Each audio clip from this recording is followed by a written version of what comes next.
Hi good morning सारों को। 12th की सेशन की पहली वीडियो लेके मैं हूँ सैयद फुरकान हुसैन। आइए चालू करते हैं। सबसे पहले इलेक्ट्रोस्टैटिक्स पढ़ने से पहले आज हम जब इलेक्ट्रिसिटी का नाम लेते हैं तो सबसे पहले हमारे दिमाग में क्या आते हैं?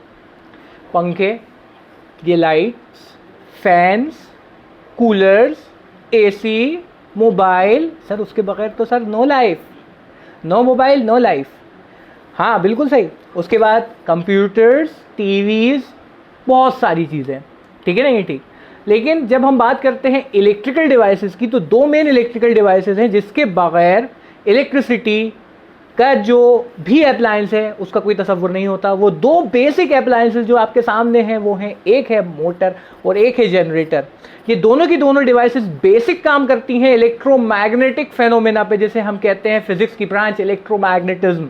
इलेक्ट्रोमैग्नेटिज्म ये ब्रांच है जिसके अंदर हम इन चीज़ों को पढ़ने वाले हैं। लेकिन इससे पहले हम इलेक्ट्रोमैग्नेटिज्म पढ़ें, हम ज़रा पीछे आ जाएं, हम ज़रा पीछे आएँ। तो पीछे हम जब आते हैं तो इलेक्ट्रोमैग्नेटिज्म ये वो ब्रांच है फिजिक्स की जिसके अंदर कॉम्बिनेशन है इलेक्ट्रिसिटी और मैग्नेटिज्म का, है ना?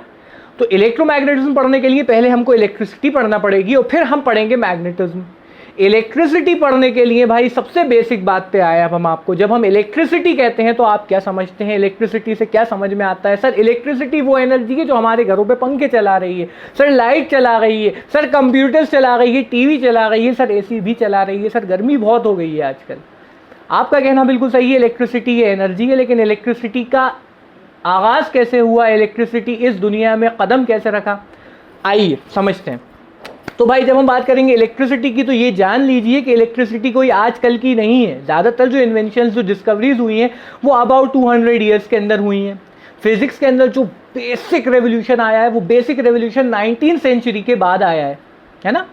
लेकिन जिस एनर्जी की बात हम करने वाले हैं, इलेक्ट्रिसिटी की बात हम करने वाले हैं, ये आजकल की एनर्जी नहीं है। ये एनर्जी आज से 2600 साल पहले, 2600 ईयर्स अप्रॉक्सीमेट, इतने साल पहले ये ग्रीक्स ने डिस्कवर कर ली थी। अब ग्रीक्स ने इसको कैसे डिस्कवर किया मैं आपको बताता हूँ।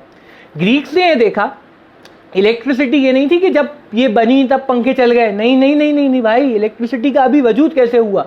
ये उस ज़माने की बात है जब लोग अभी भी, है ना, लोग जानवरों की खाल पहन के घूम रहे थे। उस टाइम की ही बात है, करीब करीब ये, है ना? हाँ चलिए, तो इलेक्ट्रिसिटी की जो खोज है ये बेसिक ग्रीक्स ने करी है, 2600 ईयर्स पहले करी है। इन्होंने देखा था कि सूखी हुई जो बोन्स होती हैं अगर उनको रब कर दिया जाए तो ये बोन्स अपनी तरफ स्ट्रॉ के पीसेस को, डस्ट पार्टिकल्स को अट्रैक्ट करने लगती हैं।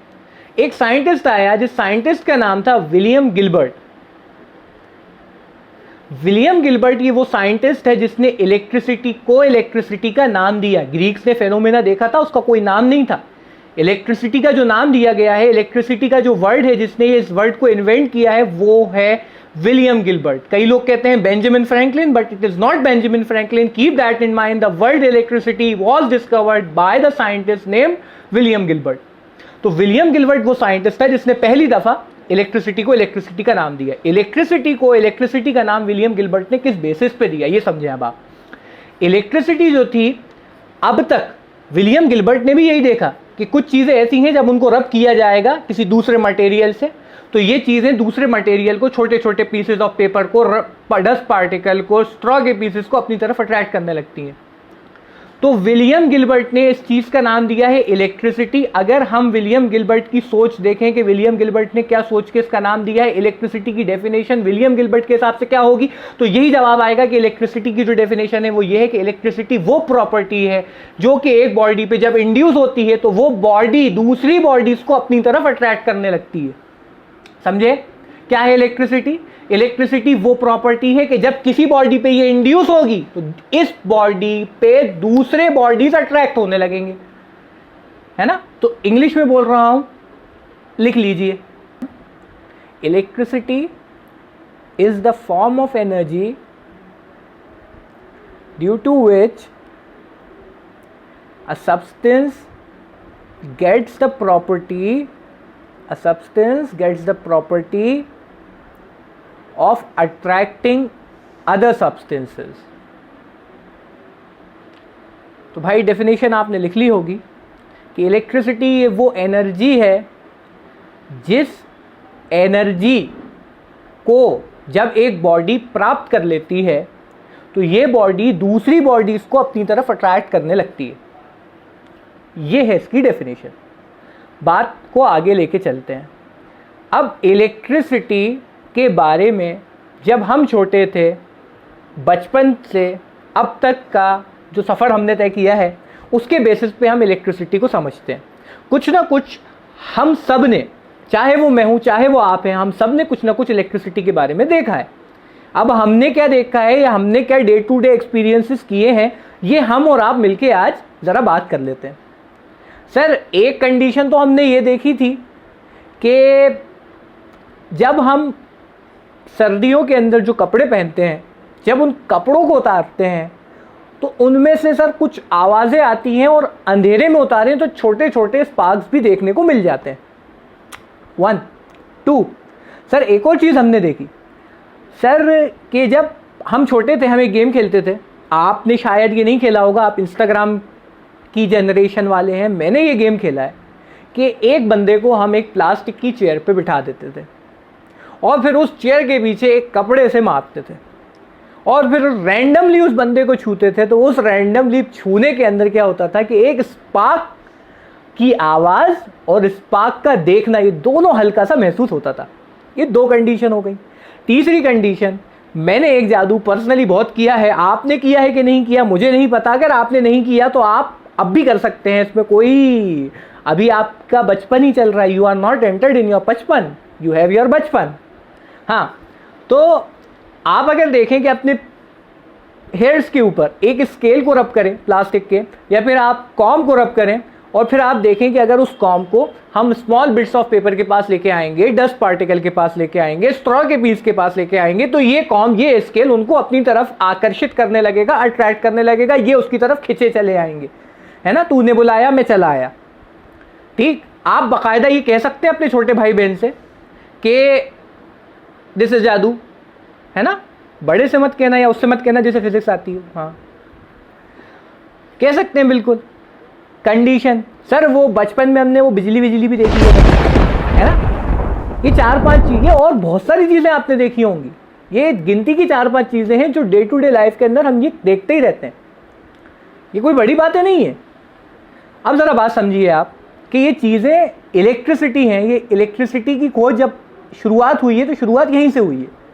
अब इलेक्ट्रिसिटी किस तरह से दुनिया में कदम रख रही है, इसके पीछे एक साइंटिस्ट है जिसका नाम आपने पढ़ा होगा, जिसकी कहानियां आपने सुनी होंगी। जिस साइंटिस्ट का नाम है बेंजामिन फ्रैंकलिन, जिसने एक बहुत फेमस एक्सपेरिमेंट किया है, द काइट एक्सपेरिमेंट। ये बताने के लिए कि जो थंडर है वो इलेक्ट्रिसिटी है। एक्चुअल में ये थंडर इलेक्ट्रिसिटी है। ठीक है नहीं ठीक। इस पूरे एक्सपेरिमेंट के ऊपर मैं एक बहुत जबरदस्त वीडियो आपको बनाने वाला हूं आपके लिए। आप थोड़ा सा वेट कीजिए, ये वीडियो आपके पास बहुत जल्दी पहुंचने वाली है।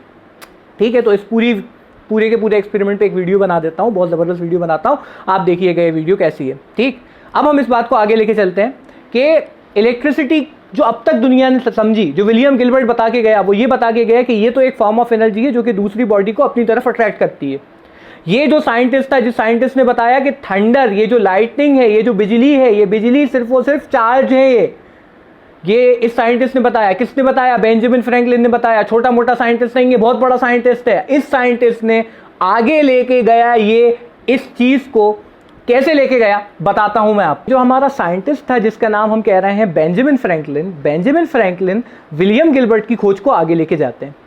बेंजामिन फ्रैंकलिन ने कहा कि मान लीजिए जैसे मेरे हाथ के अंदर ये 2 पेन दिख रहे हैं आपको, सेम तरीके के लेके आया हूं आपके लिए। तो अगर मैं कहूं कि ये दोनों पेन जो पेन नहीं है, आप मान लीजिए कि ये ग्लास की रॉड्स हैं। अगर इन ग्लास की रॉड्स को रब किया जाए एक सिल्क के क्लॉथ से, तो ये देखा जाता है कि ये जो 2 ग्लास की रॉड्स हैं ये पर्टिकुलरली इंडिपेंडेंटली चार्ज्ड हो गई हैं। ये कैसे पता चला ये चार्ज्ड हो गई हैं? ये कैसे पता चला इन पे इलेक्ट्रिसिटी आ गई है? इस तरह से पता चला जब हमने इनको सिल्क के क्लॉथ से रब किया तो हुआ ये कि ये जो रॉड थी ये अपनी तरफ small bits of paper, straw particles, dust particle को अपनी तरफ खींचने लगी। ये दर्शाता है कि हाँ ये चार्ज हो गई है। सेम तरह की एक और रॉड लिए, इसको भी उसी तरह के सिल्क क्लॉथ से रब कराया, पास लेके आया, देखा रिपल्शन हुआ, यानी कि इसने इसको दूर फेंका। ठीक है, वेरी गुड। ठीक है सर, हाँ सर, हाँ हाँ, इसने इसको दूर फेंका, आ गया समझ में, हाँ ठीक है फेंका, ये एक्सपेरिमेंट चल रहा है। इसके बाद में दो अलग तरीके की रॉड ली, मान लीजिए दो जो पर्पल पेन है ये एबोनॉइड के रॉड्स हैं, इन एबोनॉइड के रॉड्स को वुल के क्लॉथ से रब कराया गया, देखा गया ये भी चार्ज हो गए। सेम प्रोसीजर, स्ट्रॉ के पार्टिकल को अट्रैक्ट कर रहे हैं, डस्ट पार्टिकल को अट्रैक्ट कर रहे हैं। अब जब ये दोनों चार्ज होगा, इनको भी पास लेके आया तो इनको पास लेके आया, इनमें भी रिपल्शन। एक बात सोचने वाली ये है कि ये एबोनॉइड की रॉड है, ये भी एबोनॉइड की रॉड है, ये भी वुल से रब करी गई है, ये भी वुल से रब करी गई है, यानी कि जो इस पे बना है वही इस पे बना है, यानी कि सेम तरीके के चार्जेस बने होंगे, और ये दोनों एक दूसरे को क्या कर रहे हैं, रिपेल कर रहे हैं, यानी कि सेम रिपेल कर रहे हैं। वेरी गुड सर, यहां भी रिपेल, ग्लास भी रिपेल, हाँ रिपेल। लेकिन अगला एक्सपेरिमेंट बहुत काम का है, ये बताता है कि जब एक ग्लास की रॉड को एक एबोनॉइड की रॉड के पास लाया गया, आना चाहिए था रिपल्शन, आया अट्रैक्शन, आना चाहिए था रिपल्शन, आया अट्रैक्शन। तो बेंजामिन फ्रैंकलिन का जो दिमाग का बल्ब था वो गया जल, है ना, जल गया बिल्कुल, दिमाग की बत्ती जला दी। इन्होंने समझ लिया बात को कि जो इस पे बना है इस ग्लास की रॉड पे, वही इस ग्लास की रॉड पे बना है, रिपल्शन आ रहा है। जो इस एबोनॉइड की रॉड पे बना है वही इस एबोनॉइड की रॉड पे बना है, रिपल्शन आ रहा है। लेकिन जो इस एबोनॉइड पे बना है वो इस ग्लास पे नहीं बना होगा, क्योंकि यहां अट्रैक्शन आ रहा है। अगर जो इस पे बना था वही इस पे बनता तो यहां आता रिपल्शन, लेकिन आ रहा है अट्रैक्शन, यानी कि दोनों चीजें जो बनी हैं वो दोनों चीजें सेम नहीं है, वो दोनों चीजें अलग अलग हैं। यानी कि जब हम किसी चीज को रब करते हैं तो उस पर बन जाता है चार्ज, और ये चार्ज दो प्रकार का होता है। बेंजामिन फ्रैंकलिन पहला साइंटिस्ट था जिसने बताया कि ये दो प्रकार का चार्ज है, एक पॉजिटिव है, एक नेगेटिव है। नाम भी इन्होंने ही दिए हैं इसको कि एक चार्ज पॉजिटिव है और एक चार्ज कैसा है, नेगेटिव। यानी कि अब तक हमारी खोज यहां तक आ गई थी कि इलेक्ट्रिसिटी एक ऐसी फॉर्म ऑफ एनर्जी है जो कि बॉडी को अट्रैक्शन या रिपल्शन देगी। जब हम किसी बॉडी को रब करते हैं किसी दूसरी बॉडी से तो वो बॉडी चार्ज हो जाती है, और ये चार्ज जो बॉडी पे बनता है ये दो प्रकार का होता है। पहले को नाम दिया गया है पॉजिटिव, दूसरे को नाम दिया गया है नेगेटिव। पॉजिटिव पॉजिटिव को करता है रिपेल, नेगेटिव नेगेटिव को करता है रिपेल, लेकिन एक पॉजिटिव दूसरे नेगेटिव को करता है अट्रैक्ट। ये एक सत्य है दुनिया का कि हमेशा हमेशा हमेशा अपोजिट ने अट्रैक्ट किया है और सेम ने रिपेल किया है। याद रखिएगा, है ना, दो अच्छे दिखने वाले कभी भी अच्छे दोस्त नहीं होते, नहीं होते। सत्य है, दो अच्छे पढ़ने वाले कभी भी अच्छे दोस्त नहीं हो सकते। पहला कहता है मैं अच्छा पढ़ता हूं, दूसरा कहता है मैं अच्छा पढ़ता हूं। पहला कहता है कि इसको पीछे रखूं, दूसरा कहता है मैं इससे आगे निकलूं। दोस्ती पक्की नहीं है। सेम हमेशा करेंगे रिपेल, अपोजिट हमेशा करेंगे अट्रैक्ट। हाँ भैया, पॉजिटिव पॉजिटिव को करेगा रिपेल, नेगेटिव नेगेटिव को करेगा रिपेल, पॉजिटिव नेगेटिव को करेगा अट्रैक्ट। याद रखना, भूल ना जाना। बात को आगे लेके चलेंगे। बात जरा समझिए कि अब हम समझना चाहेंगे चार्जेस कहाँ से आए हैं, कैसे हैं, क्यों बने हैं, पॉजिटिव कैसे बन गया, नेगेटिव कैसे बन गया। इसको समझने के लिए हम जाते हैं हमारी इलेक्ट्रॉनिक थ्योरी के ऊपर। सबसे पहले मैं आपको बताता हूँ कि दुनिया में कोई भी चीज़ है, अगर हम ये समझना चाह रहे हैं कि इस चीज़ के ऊपर ये प्रॉपर्टी कैसे इंड्यूस हो गई, किस तरह से एक चीज़ का रब करना दूसरी चीज़ के ऊपर एक प्रॉपर्टी इंड्यूस करा देता है जिसकी वजह से ये दूसरे को अट्रैक्ट करने लगती है, इसका बहुत आसान सा एक रीज़न है, मैं आपको बता रहा हूँ। दुनिया में जो भी बॉडीज़ बनी हैं वो सारी की सारी जो बॉडीज़ बनी हैं वो सारी बॉडीज़ एटम से बनी है। The smallest particle date can have an independent existence is an atom. सारी की सारी बॉडीज़ इस एटम के जोड़ जोड़ से बनी हुई हैं। ये जो एटम है ये तीन तरह के पार्टिकल से बनता है जिनको हम कहते हैं electron, proton, neutron. Electron, proton, neutron. Electron वो पार्टिकल है जिसका मास है 9.1 × 10⁻³ kg। प्रोटॉन का मास इससे 10⁴ टाइम्स के करीब बड़ा है, 1.6 × 10⁻27 kg। न्यूट्रॉन का मास भी उतना ही होता है जितना प्रोटॉन का होता है, करीब करीब। इलेक्ट्रॉन पे नेगेटिव चार्ज होता है, प्रोटॉन पे पॉजिटिव चार्ज होता है, और न्यूट्रॉन इज एन अनचार्ज स्पीशी। इसके ऊपर कोई चार्ज नहीं होता। जितना चार्ज एक इलेक्ट्रॉन पे होता है उतना ही चार्ज एक प्रोटॉन पे होता है। एक एटम के अंदर जितने इलेक्ट्रॉन होते हैं उतने प्रोटॉन होते हैं। ये हम पढ़ के आ चुके हैं पिछले साल केमिस्ट्री के अंदर कि the number of electron is equal to the number of proton, the charge of electron is equal to the charge of proton, which make an atom electrically neutral. तो एक एटम इलेक्ट्रिकली न्यूट्रल इसलिए रहता है कि जितने electron इस पे थे उतने ही प्रोटॉन इसमें थे, जितना चार्ज इलेक्ट्रॉन पे था उतना ही चार्ज प्रोटॉन पे था। प्रोटॉन और न्यूट्रॉन मिलके न्यूक्लियस के अंदर रहते हैं और इलेक्ट्रॉन इसके बाहर रिवॉल्व कर रहे होते हैं। ठीक, अब कंडीशन क्या होती है, जब आप दो बॉडी को कांटेक्ट में लाके इन बॉडी को रब करते हैं तो होता क्या है, इन दोनों के जो इलेक्ट्रॉन क्लाउड हैं, अब जरा बात समझिएगा, पहले इस एटम के न्यूक्लियस ने इसके इलेक्ट्रॉन को अपनी तरफ खींच के रखा था, एक फोर्स एग्जिस्ट कर रही थी, इसी तरीके से एक फोर्स दूसरे वाले में एग्जिस्ट कर रही थी। जब आप इन दोनों को पास जाए और आपने इन दोनों की करा दी रबिंग, तो इसका न्यूक्लियस जिस फोर्स से अपने आउटर मोस्ट इलेक्ट्रॉन को खींच रहा था और इस वाले का जो न्यूक्लियस अपने आउटर मोस्ट इलेक्ट्रॉन को खींच रहा था, ये दोनों फोर्सेस सेम नहीं थी। एक की फोर्स ज्यादा होगी, एक की फोर्स कम होगी। जिसकी फोर्स ज्यादा होती है वो दूसरे वाले के इलेक्ट्रॉन को अपनी तरफ खींच के ले आता है, जिसकी कम होती है उसके इलेक्ट्रॉन चले जाते हैं, जिसकी ज्यादा होती है उसमें इलेक्ट्रॉन आ जाते हैं। अब तक कंडीशन ये थी कि एक में इलेक्ट्रॉन थे, दूसरे के इलेक्ट्रॉन और प्रोटॉन बराबर थे, जितने इलेक्ट्रॉन उतने प्रोटॉन। तो हुआ क्या, अब क्या हुआ, एक ने इलेक्ट्रॉन दे दिए, मान लीजिए मेरा ये हाथ इलेक्ट्रॉन है, इलेक्ट्रॉन दे दिए तो नेगेटिव चार्ज एक पे कम हो गया, पॉजिटिव ज्यादा हो गया। अब तक जो नेट चार्ज था वो दोनों पे बराबर था, जितना नेगेटिव था उतना पॉजिटिव था। ठीक है, अब एक पे नेगेटिव कम हो गया तो जो नेट चार्ज बनेगा वो कौन सा बनेगा, दिमाग कहेगा पॉजिटिव बनेगा। हाँ, जिसके इलेक्ट्रॉन चले गए उस पर पॉजिटिव चार्ज बन जाएगा, जिसके पास इलेक्ट्रॉन आ गए उस पर नेगेटिव चार्ज बढ़ जाता है, जिस पे नेगेटिव चार्ज बढ़ जाता है उस पर कौन सा चार्ज बनेगा, उस पर नेगेटिव चार्ज बनेगा। यानी कि जब आप दो बॉडी को रब करेंगे तो एक इलेक्ट्रॉन खो देगा, एक इलेक्ट्रॉन पा लेगा। जो अपने इलेक्ट्रॉन खो देगा उस पर पॉजिटिव चार्ज बनेगा, जो इलेक्ट्रॉन पा लेगा उस पर नेगेटिव चार्ज बनेगा। बात समझ में आ गई होगी आपको कि किस तरह से एक बॉडी पे नेगेटिव चार्ज बन जाता है, किस तरह से एक बॉडी पे पॉजिटिव चार्ज बनता है। मतलब सर आप ये कहना चाह रहे हैं कि जब हमने दो बॉडी को रब किया तो एक पे नेगेटिव चार्ज बना, एक पे पॉजिटिव चार्ज बना। लेकिन एक बात जो आपने नहीं कही है, लेकिन हम समझ गए क्योंकि हम बहुत अकलमंद हैं, कि सर जितना नेगेटिव चार्ज एक पे बना है उतना ही पॉजिटिव चार्ज इस पे बना होगा सर। हाँ, मुकरना मत, हाँ बिल्कुल सही कह रहे हैं आप कि जितना नेगेटिव चार्ज एक पे बना है उतना ही पॉजिटिव चार्ज दूसरे पे बना होगा। ये बात बिल्कुल सही है सर। एक बात और समझ गए सर हम, क्या सर हम ये समझ गए हैं, पूरी तरह से समझ गए हैं सर कि इसमें सर ट्रांसफर ऑफ मास भी हुआ है। सही कह रहे हैं, इलेक्ट्रॉन था, छोटा था, मास था, कम था, लेकिन इलेक्ट्रॉन गया, बोलो हाँ, हाँ गया सर, इलेक्ट्रॉन गया सर, इलेक्ट्रॉन गया। अब इलेक्ट्रॉन गया तो मास गया, क्या मास गया सर। एक के पास इलेक्ट्रॉन आया, मास आया। अरे तेरे समझ में आया कि नहीं आया। तो क्लास आज की जो थी बात हमारी, क्या क्या करी हमने बात, एक बार हम इसको रिवाइज कर लें और आज की ये वाली वीडियो को हम समाप्त करेंगे। आज की क्लास में सबसे पहले हमने ये देखा इंट्रोडक्शन के इलेक्ट्रिसिटी किस तरह से इस दुनिया में आई है ना। हमने देखा ग्रीक्स इसको लेके आए, 2600 ईयर्स पहले लेके आए। उसके बाद एक साइंटिस्ट था, जिस साइंटिस्ट का नाम था विलियम गिलबर्ट। इस साइंटिस्ट ने इस एनर्जी को नाम दिया इलेक्ट्रिसिटी का। फिर हमने देखा बेंजामिन फ्रैंकलिन, जिसने बताया कि जब भी कोई चीज़ चार्ज होगी तो वो चार्ज दो प्रकार का होगा, सेम होगा तो रिपेल करेगा, अपोजिट होगा तो अट्रैक्ट करेगा। फिर हमने देखा कि किसी भी बॉडी पे पॉजिटिव और नेगेटिव चार्ज बन कैसे जाता है।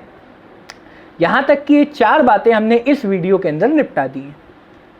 अगली वीडियो के अंदर अब मैं आपको अर्थिंग समझाऊंगा, मैं आपको समझाऊंगा उसके बाद दूसरी बात जो मैं आपको अब समझाने वाला हूँ कि किसी भी बॉडी को चार्ज करने के कितने तरीक़े हैं। तीसरी बात जो मैं आपको समझाने वाला हूँ कि मटेरियल इलेक्ट्रिसिटी के बेसिस पे किस तरह से क्लासिफाई करे गए हैं, कितनी तरीके से क्लासिफाई करे गए हैं। ये बातें लेके मैं अगली वीडियो में आने वाला हूँ। एक और वीडियो बेंजामिन फ्रैंकलिन पे मैं ख़ास आपके लिए बनाने वाला हूँ ताकि आप समझ सकें बेंजामिन फ्रैंकलिन कौन था और उसने ये फेमस काइट एक्सपेरिमेंट कैसे किया।